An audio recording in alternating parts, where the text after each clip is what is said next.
കുറച്ച് ദിവസമായിട്ടാ ഞാൻ കുറച്ച് പീനട്ട് വറുത്ത് വെച്ചിട്ട്.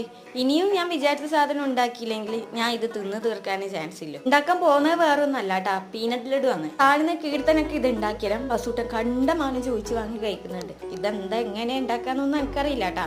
അപ്പൊ അവരോട് ചോദിച്ചറിഞ്ഞിട്ട് എന്നാ പിന്നെ ഞാനും ഉണ്ടാക്കി കളയാന്ന് വിചാരിച്ചു. റോസ്റ്റ് ചെയ്ത പീനട്ട് ഒന്ന് ഗ്രൈൻഡ് ചെയ്തെടുക്കണം. നല്ല പോലെ ഗ്രൈൻഡ് ചെയ്യണം, കുറച്ച് കടിക്കാൻ പാകത്തിന്. പിന്നെ ശർക്കര വേണം. അത് ശർക്കര പാനിയായിട്ടോ അല്ലെങ്കിൽ മിക്സിയിൽ അടിച്ചിട്ടോ ചേർത്താൽ മതി കേട്ടാ. അപ്പോൾ ഞാൻ ഇതൊക്കെ ഒന്ന് ജസ്റ്റ് മിക്സ് ചെയ്യുന്നുണ്ട്. വേണമെന്നുണ്ട് ആവശ്യത്തിന് നല്ലെണ്ണയോ അല്ലെങ്കിൽ നെയ്യോ ചേർക്കാം. ഇതിനു വേണ്ടി കുറച്ചോണ്ടിരിക്കുമ്പോഴാണ് ഇതേ മരത്തിന്റെ മേലെ കുരങ്ങൻ വന്നിരിക്കുന്നുണ്ട്. ഫ്രിഡ്ജിന്റെ മേലെയാണ് എല്ലാ ഫ്രൂട്ട്സും മൊത്തം ഉണ്ട്. ആ ജനലിലെ എല്ലാ ആൾക്കും എത്തും ചെയ്യും. കണ്ടില്ല ആശാന്റെ ഇരിപ്പ്. ഞാൻ ഒരു ഹായ് പറഞ്ഞാൽ ആൾ ഇങ്ങോട്ട് തുള്ളാൻ വേണ്ടിയിട്ടുള്ള ഉറപ്പാടേനും. ചൂടത്ത് കുറച്ച് കാറ്റും വെളിച്ചം കിട്ടുന്നത് ഇതിലൂടെയൊക്കെ തന്നെയാണ്. അപ്പോൾ തുറന്നിട്ടതേ ഈ മങ്കിനെ പേടിച്ച് പൂട്ടേണ്ടി വരുന്നുണ്ട്. അപ്പോൾ ഞാൻ എൻ്റെ പീനട്ട് ലഡു ഒക്കെ ഉണ്ടാക്കിയിട്ടുണ്ട്.